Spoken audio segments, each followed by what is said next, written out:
Durante décadas, la imagen de Siberia se ha construido a partir de referencias fragmentadas. Algunos la asocian con paisajes inhóspitos, otros con fenómenos aislados como la explosión ocurrida en 1908 en la región del río Ust-Tunguska. Acontecimientos de ese tipo contribuyeron a consolidar una percepción marcada por el misterio. Parte de esa representación se basa en su posición geográfica entre Europa y Asia, lo que ha convertido a Siberia en una frontera simbólica entre dos espacios culturales.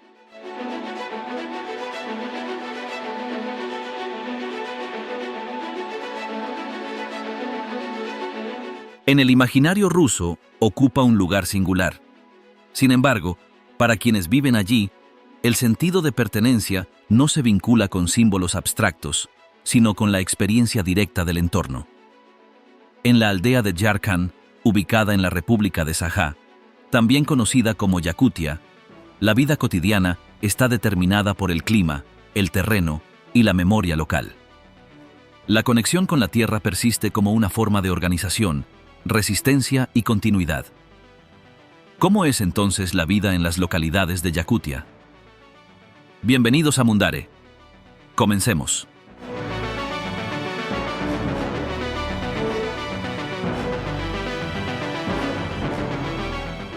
En el mapa, origen, aislamiento y territorio, la pequeña localidad de Yarkand está situada en una extensa depresión natural dentro del centro de la República de Sakha. La zona en que se halla forma parte del distrito administrativo de Suntar y queda rodeada por una cadena de elevaciones bajas que limitan el alcance de la vista en muchas direcciones. Ese relieve en forma de cuenca fue esculpido hace generaciones por transformaciones geológicas que aún son visibles en la forma del terreno. Los residentes que llevan tiempo allí saben que el contorno de la tierra cambia lentamente, pero la base sobre la que se asienta el asentamiento se ha mantenido inalterada. El nombre del lugar aparece en documentos oficiales a partir de mediados del siglo XX, aunque la existencia previa de una ruta usada por pastores y cazadores sugiere que ya había presencia humana antes de que se estableciera como punto habitado fijo. Según lo recogido en el Archivo Administrativo Regional, Yarkand fue reconocido formalmente durante el proceso de expansión rural que promovieron las autoridades centrales de la época. La decisión de convertirlo en punto fijo dentro del sistema de organización territorial respondió a criterios relacionados con la ubicación estratégica y el aprovechamiento de recursos circundantes. Al momento de su formalización como asentamiento, no existían estructuras urbanas complejas ni delimitaciones físicas precisas. Lo que había eran viviendas dispersas agrupadas por lazos familiares, colocadas cerca de fuentes de agua y de acceso a rutas de paso antiguas. Las decisiones sobre dónde colocar las primeras construcciones se tomaban en función de las características del suelo, de la orientación del viento y de la posibilidad de obtener leña cercana. Con el tiempo, las agrupaciones dispersas dieron lugar a una estructura más consolidada, aunque nunca llegó a tener la densidad de una población urbana. El entorno que rodea al asentamiento se caracteriza por una alternancia de zonas pantanosas y tierras más firmes cubiertas de vegetación baja. El elemento geográfico dominante son los llamados alaces, depresiones naturales de origen termocárstico que presentan un comportamiento estacional.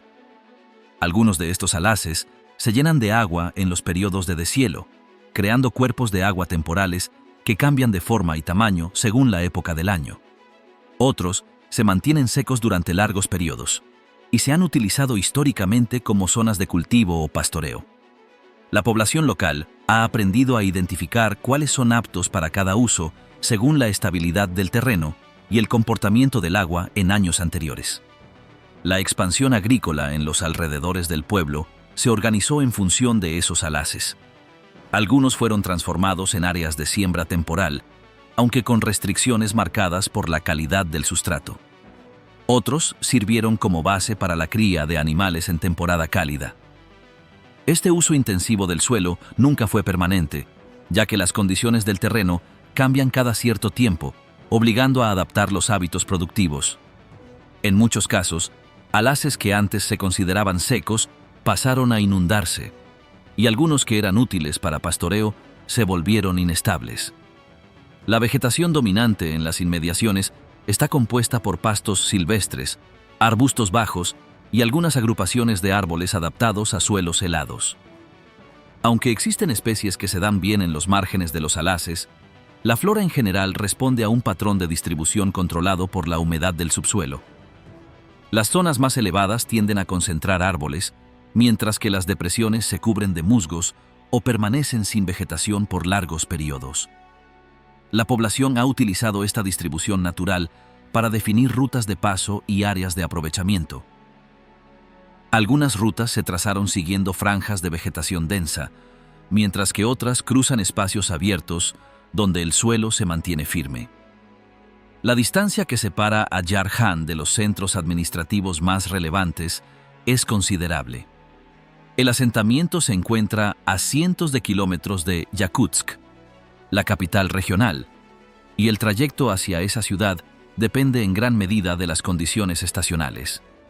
Durante parte del año, solo se puede llegar a Yarkand por medio de aeronaves ligeras o mediante el uso de rutas de invierno formadas sobre hielo.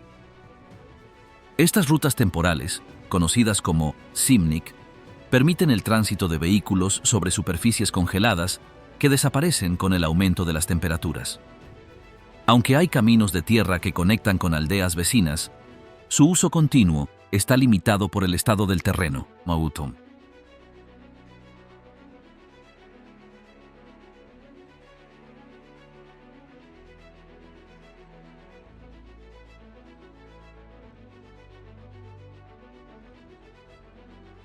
Arquitectura funcional, estructuras y adaptación al entorno.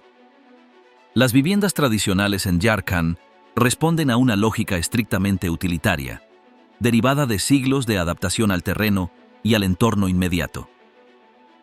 Las casas más antiguas, construidas por los habitantes originarios del lugar, se levantaban sobre una base de madera y utilizaban troncos enteros dispuestos de manera horizontal, con las esquinas encajadas mediante cortes tallados a mano.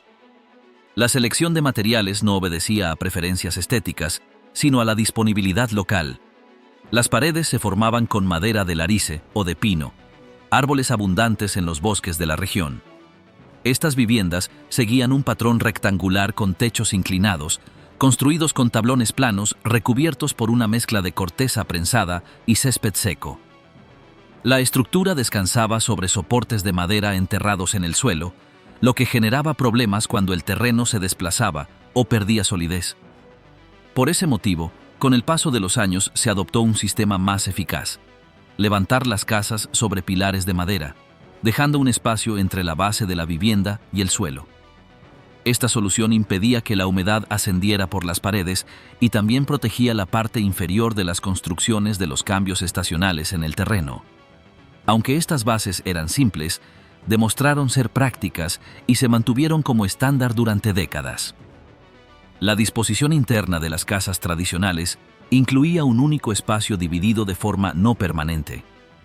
Las áreas se separaban mediante cortinas o muebles y servían a múltiples funciones. En un mismo ambiente se cocinaba, se dormía y se recibía a las visitas. Las estufas de hierro fundido instaladas en el centro de la habitación permitían calentar el interior con eficacia y también se utilizaban para preparar los alimentos. Estas estufas, alimentadas con leña, requerían una limpieza constante y una atención cuidadosa, ya que cualquier falla en su funcionamiento afectaba directamente al bienestar del hogar. Durante la etapa soviética, las características constructivas experimentaron modificaciones visibles. Se introdujeron materiales que antes no se utilizaban en la región, como láminas metálicas para los techos y paneles de fibra para las paredes interiores. Las casas construidas bajo supervisión estatal solían seguir un diseño uniforme. Los planos se distribuían desde el centro administrativo del distrito y los obreros locales levantaban las casas bajo especificaciones idénticas. Esto implicaba una pérdida de los estilos individuales que antes caracterizaban a cada vivienda. A cambio, se logró una mejora considerable en términos de resistencia estructural y de distribución interna.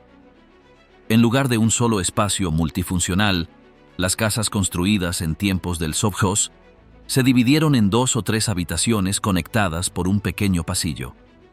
Se mantuvieron las estufas centrales, pero en algunos casos se incorporaron sistemas básicos de calefacción alimentados por pequeños generadores diésel. Estos sistemas, aunque no alcanzaban a todos los hogares, marcaron una diferencia en la forma en que las familias enfrentaban la gestión del interior doméstico. La madera continuó siendo el material principal para las paredes externas, pero muchas casas fueron recubiertas con chapas corrugadas pintadas, lo que reducía el deterioro por el paso del tiempo. Los edificios destinados al uso público también se modificaron durante ese periodo. El club comunal, la escuela primaria, la pequeña oficina del administrador local y el dispensario se construyeron siguiendo un modelo similar. Techos de 2 aguas, paredes de tablas recubiertas con una capa de pintura de aceite y ventanas rectangulares con marcos blancos. En algunos casos, estos edificios tenían una base de hormigón poco profunda, lo que originó grietas con el paso del tiempo debido al desplazamiento del terreno. La mayoría fueron construidos por brigadas enviadas desde el centro del distrito y no por habitantes locales, lo que generó una menor conexión simbólica entre el espacio y la comunidad. A pesar de eso, durante años sirvieron como núcleos activos de organización colectiva. Tras el desmantelamiento de las estructuras planificadas, las viviendas comenzaron a modificarse de forma individual. Cada familia intervino en sus casas según sus posibilidades, lo que generó una diversidad arquitectónica que no existía en épocas anteriores. Algunas casas se ampliaron con estructuras laterales hechas de tablas recicladas, mientras que otras redujeron su tamaño para abaratar el mantenimiento. En los márgenes del pueblo aparecieron pequeñas construcciones auxiliares utilizadas como leñeras o almacenes. Estas extensiones no seguían ningún patrón fijo y se construían con materiales reutilizados de edificios abandonados.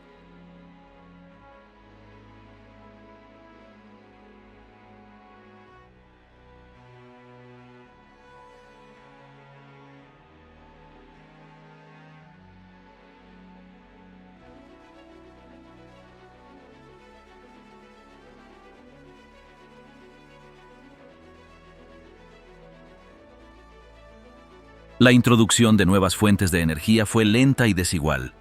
En algunas viviendas se instalaron pequeños generadores eléctricos, alimentados con gasolina traída desde centros urbanos. Estos generadores permitían el uso de electrodomésticos básicos y de bombillas en las noches más largas, pero su uso era limitado por el alto costo del combustible. Las estufas de leña siguieron siendo el sistema central para cocinar y para mantener la temperatura interior, aunque algunas familias intentaron adaptar cocinas eléctricas cuando se disponía de energía suficiente. El abastecimiento de agua, tanto en las viviendas como en los edificios públicos, dependía de un sistema rudimentario. No existían cañerías internas ni pozos profundos con bombas. El agua para uso diario se obtenía de puntos comunes donde se acumulaban bloques de hielo que eran transportados manualmente y luego fundidos en contenedores metálicos. Algunas casas poseían pequeños tanques de almacenamiento colocados junto a las cocinas, pero la carga y el transporte del agua seguían siendo responsabilidad individual. En épocas más recientes, se improvisaron sistemas de canaletas que conducían agua de lluvia hacia barriles de almacenamiento, aunque su uso era estacional. Las modificaciones más recientes en la arquitectura local no provienen de diseños estatales ni de intervenciones planificadas, sino de iniciativas espontáneas por parte de los residentes. Se comenzaron a utilizar materiales modernos traídos desde Yakutsk, como paneles prefabricados, plásticos resistentes y aislantes térmicos industriales.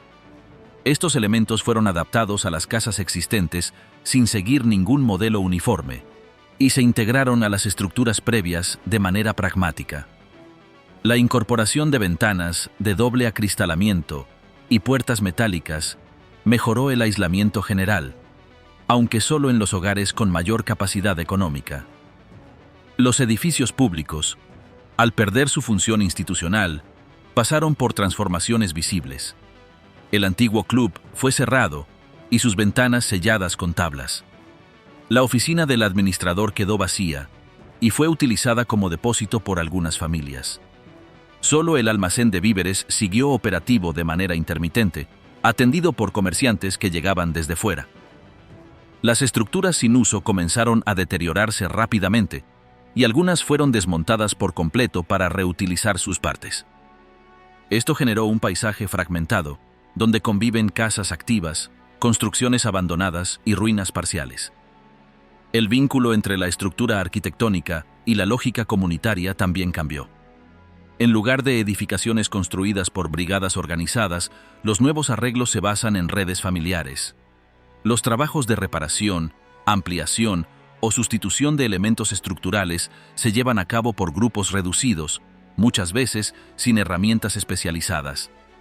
La falta de materiales adecuados ha llevado a soluciones creativas, como el uso de lonas industriales como recubrimiento exterior o la adaptación de partes metálicas de maquinaria agrícola en desuso como refuerzos para techos. La transformación física del pueblo se manifiesta no solo en los edificios individuales, sino también en los espacios compartidos. Las calles, antes delineadas por el tránsito regular entre el club, la escuela y las oficinas, han perdido su función original. El trazado se ha difuminado, y algunos caminos han sido bloqueados por escombros o por cercas improvisadas. Esto ha generado una nueva distribución espacial donde los límites entre lo público y lo privado son inciertos. Las zonas comunes han sido reemplazadas por espacios cerrados, protegidos por barreras de madera o por alambradas recicladas. La arquitectura de Jharkhand no responde a una visión estética ni a un principio de diseño general.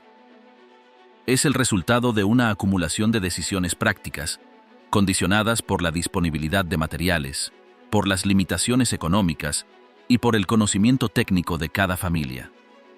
La evolución de sus estructuras refleja tanto la historia de intervención estatal como la posterior adaptación autónoma a un contexto sin planificación central. En este sentido, cada vivienda representa una forma de resistencia material ante las condiciones cambiantes del entorno político y económico.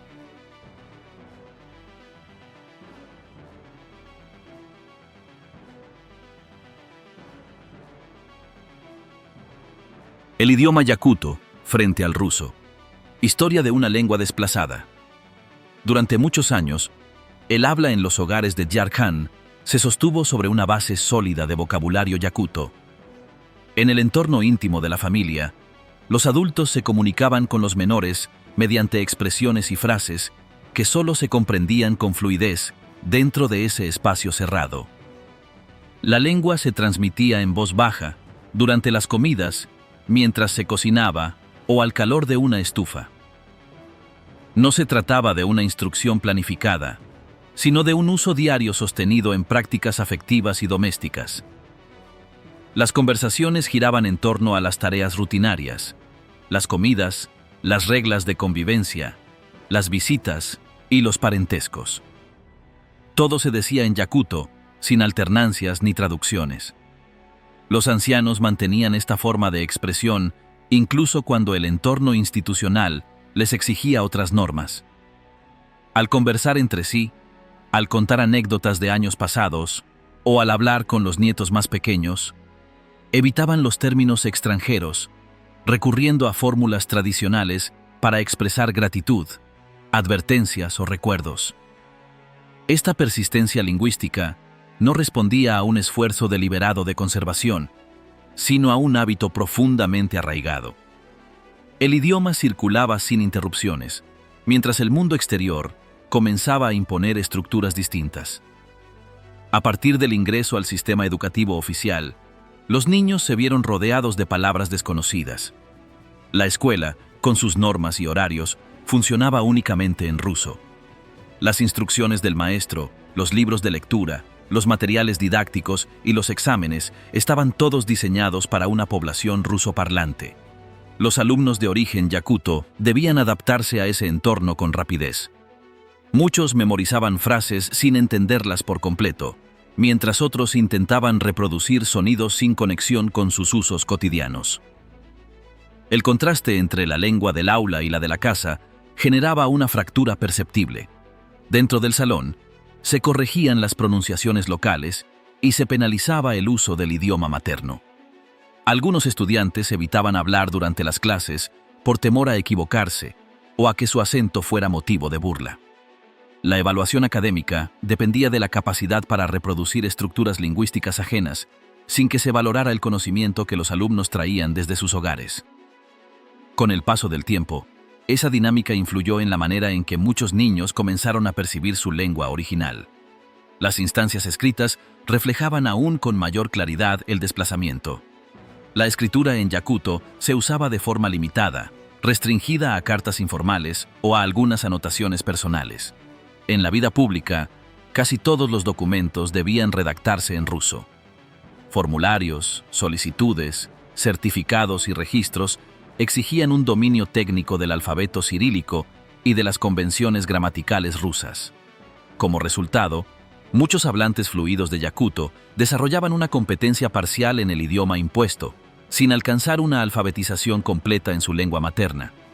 Este desequilibrio se agravaba por la escasa presencia de materiales escritos en yakuto. Los periódicos locales, las bibliotecas escolares y los carteles informativos preferían el ruso. Las publicaciones disponibles en lengua indígena eran escasas y a menudo poco accesibles. Algunos intentos por producir manuales o folletos en yakuto quedaban relegados por falta de financiamiento o por decisiones administrativas que priorizaban otras iniciativas. Esta falta de estímulo redujo aún más la práctica de la lectura y la escritura en la lengua original. Las políticas oficiales contribuyeron de forma constante a esta transformación. Durante la etapa soviética, los organismos encargados de la educación, la comunicación y la administración fomentaron el uso generalizado del ruso como lengua de cohesión estatal. El idioma fue presentado como una herramienta de progreso, acceso al conocimiento y vinculación con la modernidad. Aprenderlo era una condición necesaria para acceder a ciertos empleos, para ingresar en instituciones formales y para ser considerado ciudadano instruido. Esta lógica promovía el abandono gradual del yakuto, que era percibido como limitado al ámbito rural, antiguo o sentimental. En algunas etapas se autorizaron formas restringidas de bilingüismo, especialmente en contextos folclóricos o en celebraciones culturales. Sin embargo, estas prácticas no contrarrestaban la tendencia general. El idioma yakuto era tolerado en espacios marginales, pero excluido de los centros de poder y decisión. Las oficinas estatales, los juzgados, las instituciones educativas superiores y los medios masivos utilizaban exclusivamente el ruso. En consecuencia, el yakuto quedó desplazado a un plano subordinado, sin reconocimiento formal ni funcionalidad efectiva.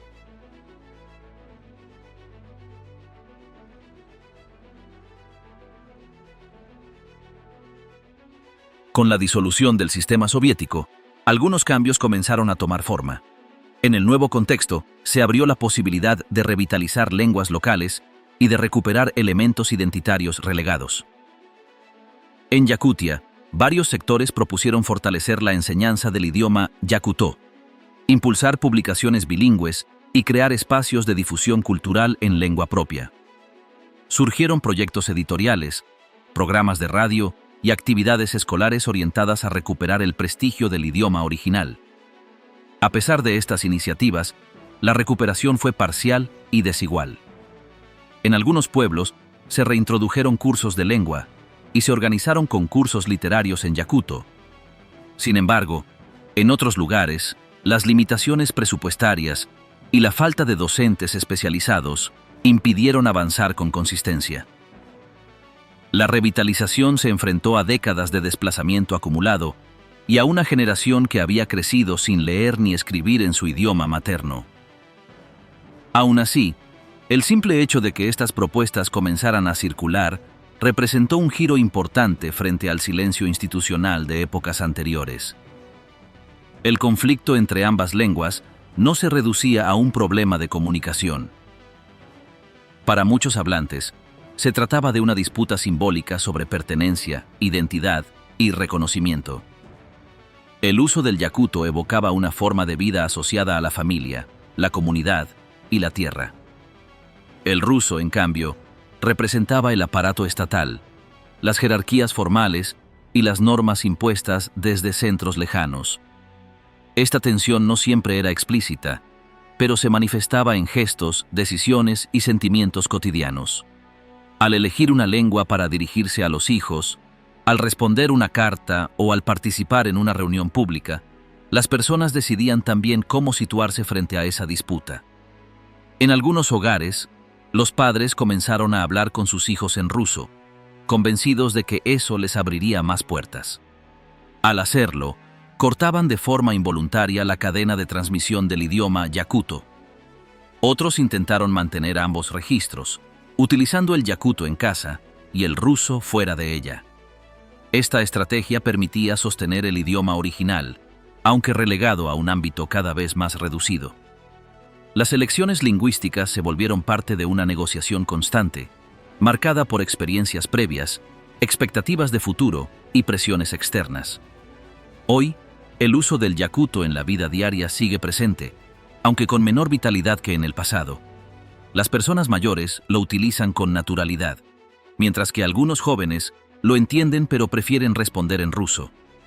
La escritura sigue siendo una habilidad poco común entre quienes no la aprendieron en el contexto escolar o profesional. Aún así, el idioma conserva un valor simbólico importante.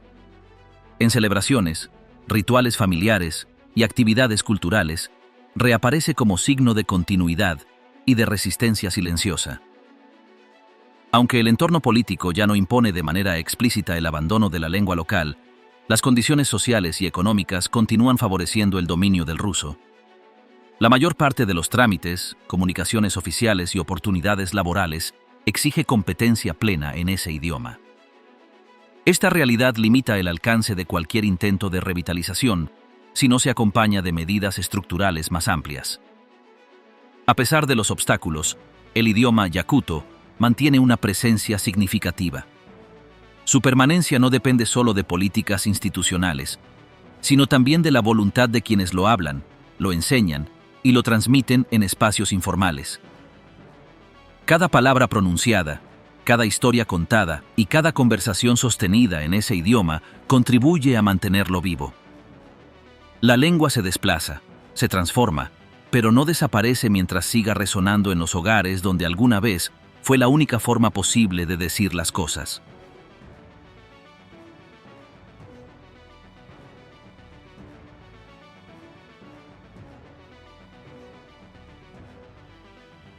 Trabajo planificado.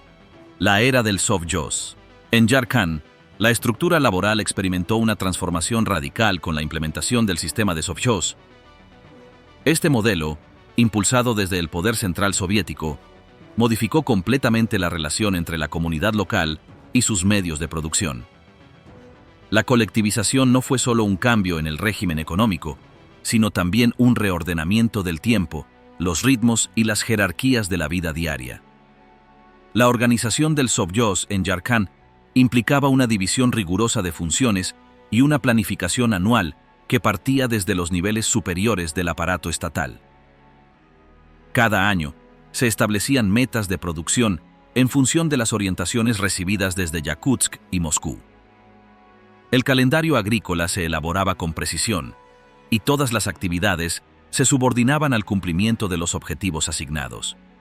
La temporada de trabajo se iniciaba con reuniones donde los responsables de cada área presentaban los programas y distribuían las tareas entre los equipos disponibles. Las fechas de siembra, los turnos de cuidado del ganado y las labores de cosecha seguían un esquema cerrado, ajustado al cronograma fijado desde fuera del pueblo. Dentro del Sovjós, el tiempo adquiría un carácter reglamentado. No se trabajaba de manera espontánea, ni según los ciclos familiares tradicionales. Los días estaban pautados por un horario fijo, y la jornada comenzaba con el llamado del encargado de turno. Las tareas se dividían por cuadrillas, y cada grupo tenía una misión específica. A lo largo del año, se alternaban las faenas de campo, las labores ganaderas y las funciones auxiliares, como reparaciones o limpieza de instalaciones. El cumplimiento estricto de este programa era supervisado por cuadros medios que actuaban como intermediarios entre los mandos y los trabajadores. La estructura del Sovjós reproducía en miniatura la jerarquía estatal. En la cúspide se encontraba el director, nombrado por autoridades regionales y encargado de ejecutar las órdenes superiores. Bajo su dirección, operaban diversos jefes de sección, cada uno con responsabilidad sobre una rama productiva. Existían responsables para el área agrícola, la cría de animales, los talleres de mantenimiento y el almacenaje. Esta organización no solo regulaba el trabajo, sino también la forma en que los habitantes de Jharkhand se relacionaban entre sí dentro del espacio colectivo. La pertenencia a una categoría laboral, el grado de responsabilidad y la cercanía con la administración definían el estatus de cada persona. Los reportes de producción eran enviados regularmente al centro administrativo del distrito, y desde allí se remitían a las instancias superiores. Las estadísticas detalladas incluían rendimientos por hectárea, tasas de natalidad del ganado, horas trabajadas por persona y cualquier desviación respecto a los planes. El cumplimiento de metas era motivo de felicitación oficial y se traducía en pequeñas recompensas simbólicas. En cambio, el incumplimiento provocaba sanciones, interrogatorios o incluso la sustitución del personal directivo. El contacto permanente con las estructuras estatales convertía al Sovjós en una extensión funcional del gobierno, con todos los mecanismos de control que eso implicaba. La iconografía que rodeaba al mundo laboral reflejaba este vínculo con el sistema. En los espacios de trabajo, era habitual encontrar carteles con frases en ruso que exaltaban el cumplimiento de los planes quinquenales o destacaban las virtudes del socialismo.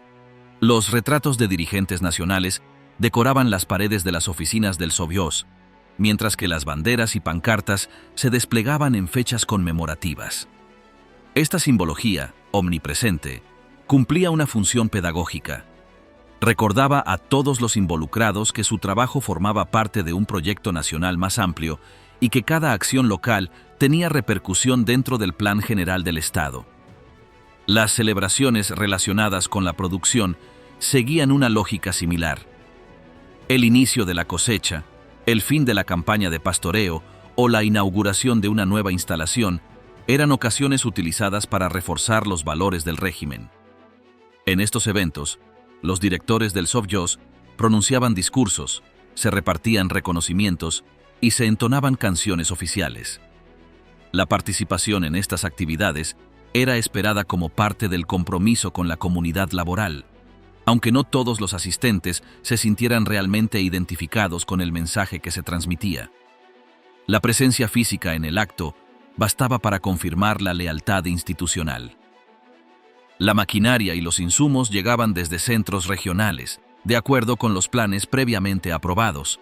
Tractores, fertilizantes, piensos y combustible eran asignados según la categoría del Sovjós y su desempeño en años anteriores.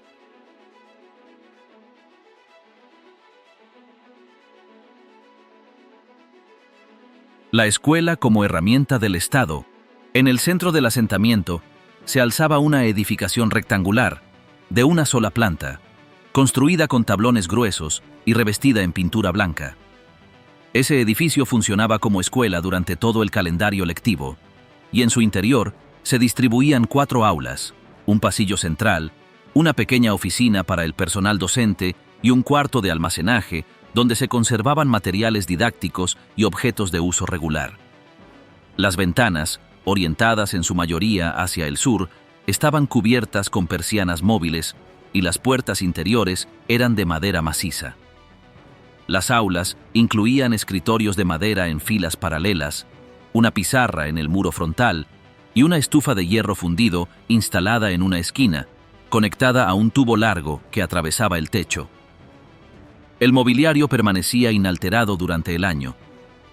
Los pupitres individuales se asignaban por orden alfabético, y los niños los mantenían durante toda su estancia escolar.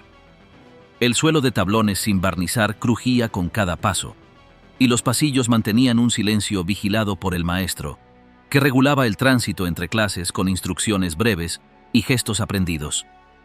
El acceso al aula requería una disposición formal. Cada jornada comenzaba con el saludo al maestro, seguido de la inspección visual del uniforme escolar, que debía estar limpio y completo. El maestro no solo dictaba materias, sino que encarnaba una autoridad estatal cuya función se extendía más allá del contenido académico. La figura del maestro estaba vinculada a una responsabilidad ideológica, establecida por normativas centrales y reforzada por los materiales enviados desde la capital administrativa. Esta figura representaba tanto el conocimiento como la disciplina y ejercía un control riguroso sobre el comportamiento, el lenguaje corporal, la postura en clase y el nivel de atención. Era común que la comunidad le atribuyera un prestigio similar al del médico o el delegado del partido, ya que en sus manos se depositaba parte del futuro político y moral de los menores. Cada semana seguía un horario fijo de asignaturas. Las clases de matemáticas se impartían a diario en los primeros niveles, seguidas por materias de lectura, historia y ciencias naturales. A medida que avanzaban los grados, se añadían nociones de geografía, instrucción cívica, educación física y manualidades. Todas las asignaturas obedecían un esquema centralizado, distribuido desde instancias superiores y adaptado de forma mínima al contexto local. Las tareas eran evaluadas en función de un sistema de notas que combinaba rendimiento, disciplina y participación. El control de comportamiento formaba parte de la rutina escolar. Los niños recibían amonestaciones orales cuando se desviaban del protocolo, y los casos reincidentes eran registrados en una libreta que el maestro guardaba bajo llave. Las sanciones podían consistir en permanecer de pie junto al pizarrón durante varios minutos o en copiar fragmentos de textos ideológicos como forma de corrección. En ocasiones especiales, se leía públicamente el nombre de los estudiantes que habían incurrido en faltas reiteradas. Por otro lado, el reconocimiento también tenía su espacio. Los mejores alumnos eran mencionados en actos de fin de trimestre, y sus nombres aparecían en murales ubicados en los corredores del edificio. El calendario escolar estaba dividido en 3 tramos definidos. El primer periodo comenzaba a principios de septiembre y se extendía hasta mediados de diciembre. Luego seguía un receso breve antes del segundo bloque, que duraba hasta fines de marzo. El tercer tramo, más corto, finalizaba a finales de mayo. Cada inicio de ciclo incluía una ceremonia de apertura, donde se entonaban himnos oficiales y se realizaban lecturas colectivas con mensajes institucionales. Las fechas conmemorativas marcadas por el calendario estatal daban lugar a actividades especiales que interrumpían brevemente la rutina de clases para reforzar la identidad patriótica y el sentido de pertenencia al proyecto nacional. La presencia de símbolos visuales en las aulas era constante. En el muro frontal de cada aula, sobre la pizarra, colgaba el retrato de la figura política principal del momento. A su lado, se ubicaban emblemas del partido, banderas y pancartas con lemas escritos en tipografía clara. Durante las actividades grupales, se recitaban frases de contenido ideológico que los estudiantes memorizaban como parte del programa oficial. Estas prácticas eran monitoreadas por el maestro, que corregía errores de entonación o desviaciones en el contenido recitado. En ciertos eventos, delegados externos visitaban la escuela para verificar la fidelidad de estas representaciones simbólicas.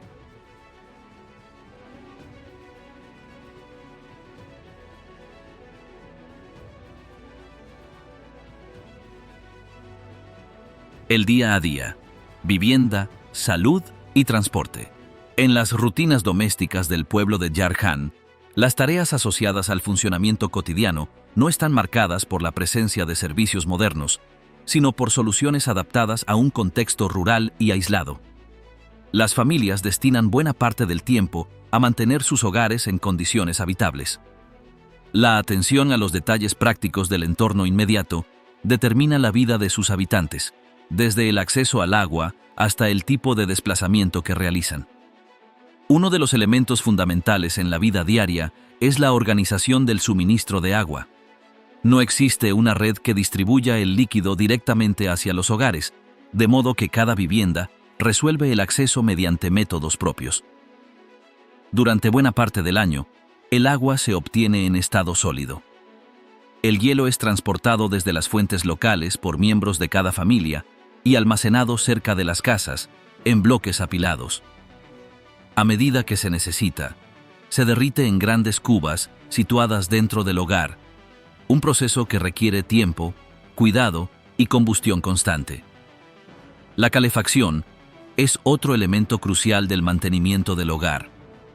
Las viviendas están equipadas con estufas alimentadas manualmente, cuyo uso exige una rutina rigurosa. A primera hora del día, la tarea principal de quienes están en casa consiste en encender el horno. La leña es almacenada en depósitos cercanos, donde también se guarda turba o carbón, según la disponibilidad. Las personas que permanecen en el hogar controlan la temperatura en intervalos regulares, avivando el fuego o añadiendo combustible según sea necesario. Cuando las estufas comienzan a debilitarse, se notan las primeras señales de vapor cerca de los cubos con agua o en las esquinas del interior. Estas señales indican que la fuente de calor debe reactivarse con urgencia.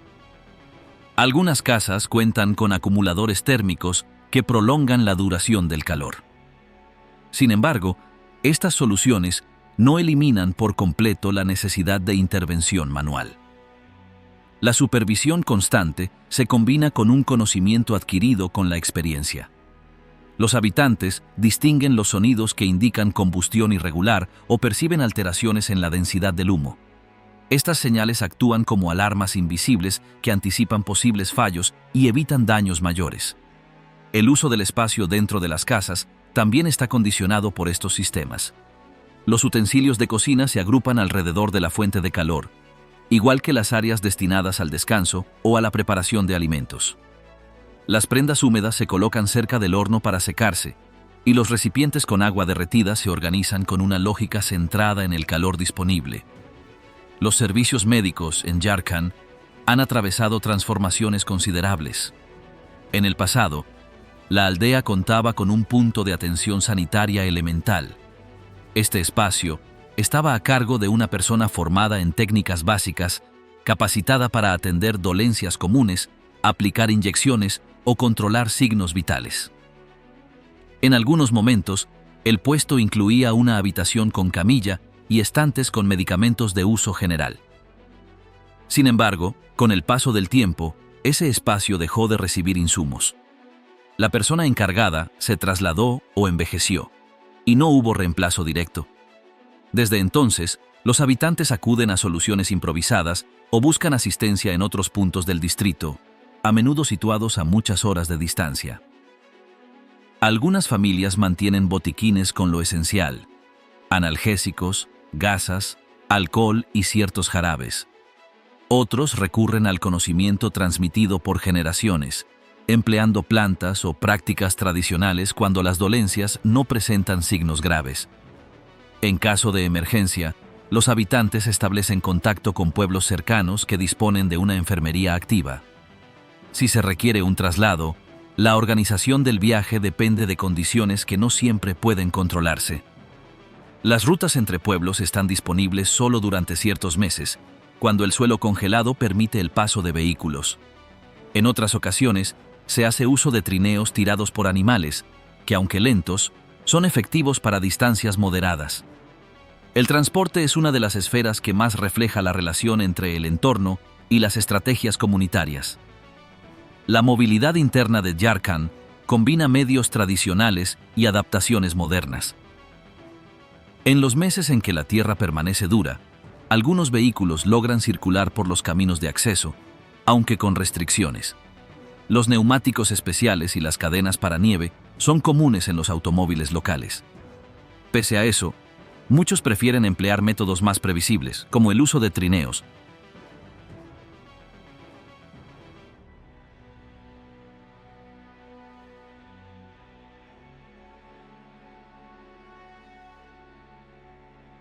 Estos trineos son tirados por caballos o por perros entrenados. Las rutas están bien definidas y las familias conocen los trayectos seguros entre puntos clave del asentamiento.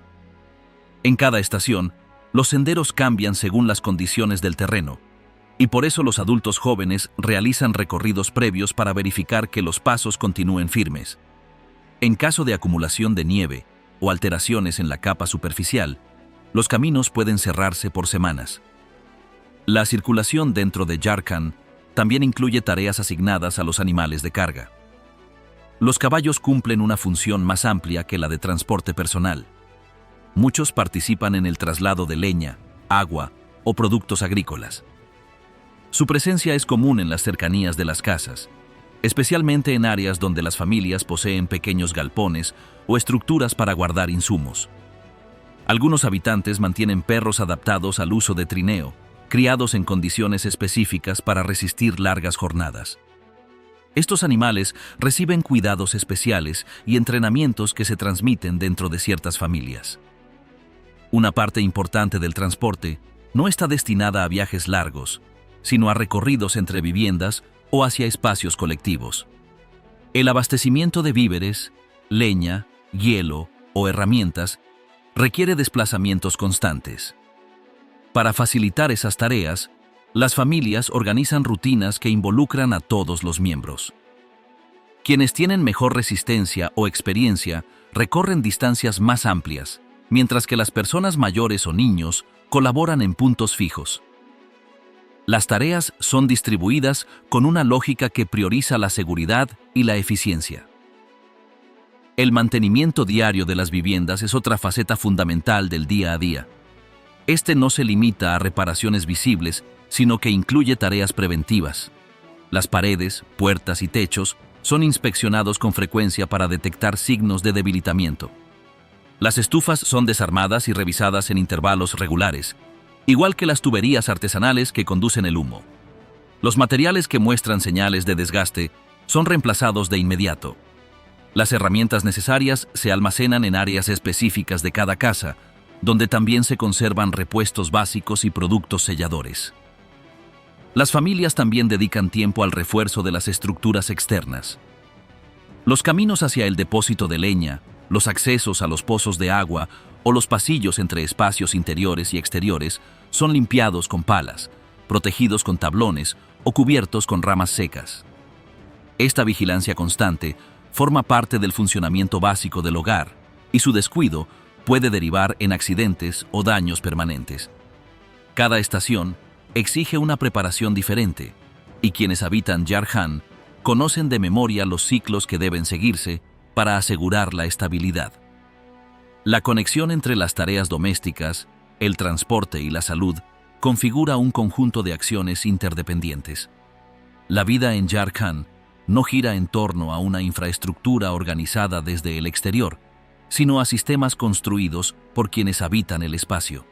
Cada rutina, cada recorrido, cada reparación está integrada en una lógica de adaptación, donde el saber cotidiano actúa como el eje principal de la supervivencia.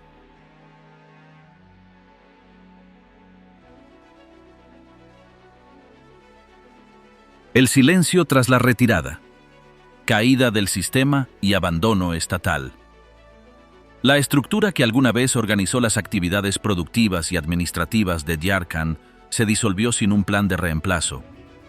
El Sovjós, que había actuado como columna vertebral del funcionamiento del pueblo durante décadas, dejó de operar con la desintegración del aparato central. Esa desaparición no fue anunciada ni discutida públicamente. Simplemente se fue debilitando hasta convertirse en una entidad vacía, sin funciones ni recursos. Con el cierre del Sovjós, las oficinas administrativas dejaron de recibir instrucciones y presupuestos. Los encargados de las distintas áreas dejaron sus cargos o permanecieron en sus puestos sin tareas concretas. Las estructuras físicas que albergaban esas funciones fueron abandonadas en etapas. Primero cesaron las operaciones, luego se interrumpió el mantenimiento y finalmente dejaron de ser utilizadas. Algunos edificios quedaron cerrados con candados. Otros fueron abiertos por habitantes que buscaban materiales reutilizables. Con el tiempo, la función original de esos espacios fue reemplazada por el silencio y la ausencia de movimiento. Las rutas que conectaban el centro del pueblo con zonas de trabajo y edificios públicos también comenzaron a deteriorarse. Como no hubo continuidad en la organización del mantenimiento vial, los caminos que antes se limpiaban o reforzaban con regularidad quedaron expuestos a la erosión natural. Durante algunas estaciones, eran transitables solo a pie o con medios improvisados. Los puntos que antes servían para el acopio de herramientas, documentos o productos dejaron de cumplir esa función. Las señales, letreros y marcadores fueron desapareciendo, y las rutas se convirtieron en espacios sin dirección definida. La privatización fue aplicada de manera indirecta pero definitiva. Lo que antes pertenecía al Sovjós pasó a ser reclamado por quienes lo ocupaban o por quienes pudieron hacerlo primero. No hubo criterios públicos, listas oficiales ni procesos de adjudicación. Cada persona o familia interpretó las nuevas condiciones según su conveniencia y necesidad. Algunos se apropiaron de animales, herramientas, estructuras o espacios de almacenamiento. Otros no tuvieron posibilidad de acceder a ningún bien y quedaron al margen del proceso. Este cambio de régimen material produjo una nueva forma de desigualdad, más marcada que en épocas anteriores. Las máquinas agrícolas que aún funcionaban fueron desplazadas hacia propiedades particulares.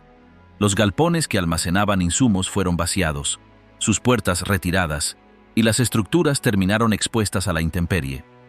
En muchos casos, el uso posterior de esos espacios no siguió ningún criterio de conservación. Algunas instalaciones se convirtieron en depósitos personales, otras en refugios improvisados o en áreas de desecho. Lo que antes respondía a un esquema ordenado pasó a ser un conjunto de decisiones individuales que no seguían una lógica común. La desaparición de los mecanismos estatales no fue reemplazada por una red de apoyo externa. Ninguna institución regional ni nacional se hizo cargo de lo que había quedado suspendido. Las funciones administrativas se redujeron a tareas mínimas, gestionadas por una o dos personas del pueblo, sin respaldo institucional. La idea de solicitar ayuda fue abandonada progresivamente, al confirmarse que no había canales formales para hacerlo. Las promesas de asistencia, realizadas en los primeros años del colapso, no se tradujeron en acciones concretas. La reorganización de la vida en Jharkhand no se basó en un proyecto comunitario, sino en una secuencia de decisiones espontáneas y desordenadas. Las familias comenzaron a resolver por su cuenta lo que antes se gestionaba colectivamente. Las actividades que requerían coordinación fueron fragmentadas. Cada núcleo estableció su propio sistema de producción, intercambio y subsistencia. Esta lógica de dispersión creó situaciones contradictorias. En algunos casos, generó adaptaciones exitosas. En otros, produjo conflictos por el uso de espacios o recursos comunes. Los antiguos cuadros de control o de asignación fueron retirados, destruidos o reutilizados. Los documentos que regulaban turnos, cuotas, horarios y registros dejaron de actualizarse. La ausencia de registros oficiales implicó también la desaparición de derechos colectivos previamente reconocidos. Algunas personas comenzaron a utilizar espacios públicos como si fueran de uso familiar, y quienes intentaban oponerse no contaban con respaldo legal ni comunitario. La figura de autoridad local perdió su función reguladora y fue reemplazada por la iniciativa personal.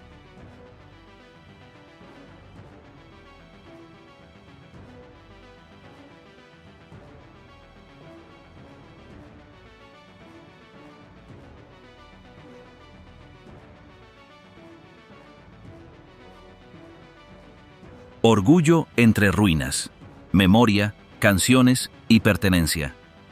Desde hace décadas, las voces que habitan Jharkhand conservan fragmentos de historias compartidas, pasadas de boca en boca, sin ningún papel que las respalde ni ninguna institución que las organice. Entre vecinos, entre parientes, entre generaciones que viven en la misma vivienda, surgen relatos que permanecen solo porque alguien sigue repitiéndolos. Las escenas que se describen suelen girar en torno a momentos específicos, casi siempre localizados en sitios concretos del pueblo. En uno de ellos, una mujer recuerda cómo solía esconderse de niña entre los barriles de pescado detrás de la vieja cocina del centro comunal. Allí esperaba a su abuelo mientras éste descargaba sacos de harina. Ese lugar, hoy cubierto por maleza y sin ningún uso, permanece como una referencia viva. No importa si el espacio ha cambiado o si ya no existe físicamente. en la memoria, conserva su función. Otros relatos mencionan con detalle rincones del pueblo que nadie más parece haber notado. Una vecina de edad avanzada menciona con frecuencia una zona al borde del río donde, según ella, los niños del vecindario solían jugar en el lodo durante las tardes. Asegura que desde ese sitio podía oírse el eco de las canciones que salían por la ventana de la radio comunal, colocada cerca de la panadería. Aunque nadie más lo confirma, ella insiste en que allí cantaban melodías que los adultos también conocían, y que algunas se repetían en las celebraciones del pueblo. Algunas canciones, repetidas por costumbre, se siguen entonando en fiestas pequeñas o durante reuniones familiares. No tienen autor conocido ni estructura definida. Una de ellas habla de una figura materna que llama a sus hijos al caer la tarde, mientras el sol baja sobre los árboles que rodean el lago. Otra, con ritmo pausado, menciona nombres de animales y frutos locales y suele acompañarse con palmas lentas o instrumentos improvisados. Las letras no siempre coinciden entre quienes las recuerdan, pero la melodía básica se conserva. No hay grabaciones, ni partituras, ni intenciones de formalizarlas. Su existencia depende únicamente de quienes deciden repetirlas. Ese tipo de prácticas se mantiene de manera casi invisible. Nadie las presenta como parte de un archivo cultural, ni como una tradición oficial. Son parte de la vida cotidiana. Están presentes en momentos de calma, como cuando los adultos descansan junto a la estufa, o cuando se reúnen varias generaciones durante un cumpleaños. Algunos jóvenes las escuchan sin prestar demasiada atención, pero los mayores insisten en su repetición, no como forma de enseñar algo, sino como parte del ambiente habitual. En ciertas viviendas, especialmente entre los residentes más longevos, se encuentran objetos que, aunque deteriorados, siguen ocupando un lugar visible. Una mujer mantiene colgada en la pared una figura hecha de ramas secas, atada con hilo rojo, que su madre colocó cuando nació su primer hijo. Asegura que esa figura servía para proteger a los recién nacidos y que no debía tocarse una vez instalada. Aunque nadie más sigue esa práctica, el objeto permanece allí, limpio y sin rastros de polvo. Otros conservan fotografías sin marco, trozos de tela bordada o pequeños recipientes de metal que alguna vez sirvieron para guardar medicina. Estos elementos carecen de valor económico y no responden a ninguna lógica decorativa. Están ahí porque alguien decidió que deben seguir en ese sitio. Los espacios del pueblo, incluso los más deteriorados, también se asocian con sentimientos de arraigo. Algunos habitantes afirman que no podrían vivir en otro lugar. Lo explican con frases sencillas, sin dramatismo. Dicen que en Yarkand saben cómo moverse, dónde encontrar a sus conocidos y a qué hora sale el sol detrás del cerro. Ese tipo de afirmaciones no implica una idealización del pueblo ni una defensa de su estado actual. Se trata más bien de un reconocimiento práctico de lo que significa vivir en un sitio conocido, en un entorno que, a pesar de todo, resulta predecible. Esa persistencia silenciosa, sin reconocimiento oficial ni protección institucional, se sostiene únicamente por la voluntad de quienes siguen allí. No buscan reconstruir el pasado ni recrearlo. Se limitan a continuar. Y en esa continuidad sin énfasis, sin celebración ni condena, se encuentra el núcleo más estable de la identidad local.